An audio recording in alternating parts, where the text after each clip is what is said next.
வீட்டுக்குள்ள ஏற்பட்ட சண்டை என்னும் காற்று, வீட்டுக்குள்ள ஏற்பட்ட புயல் என்னும் காற்று, வீட்டுக்குள்ள ஏற்பட்ட ஆமென் எல்லா விதமான பிரிவினையின் காற்றுகள் என்னை என் குடும்பத்தை ஏதோ ஒரு திசையில கொண்டு போயிட்டு இருக்குது.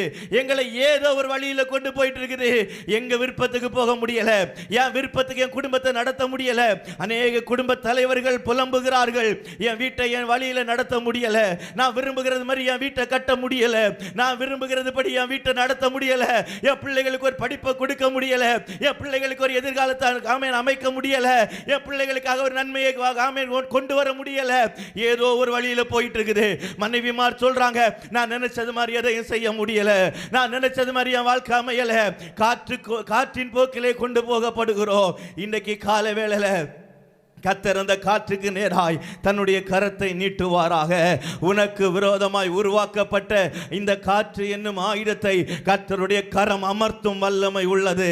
உங்களை காற்றின் போக்கிலே கொண்டு போகிற அந்த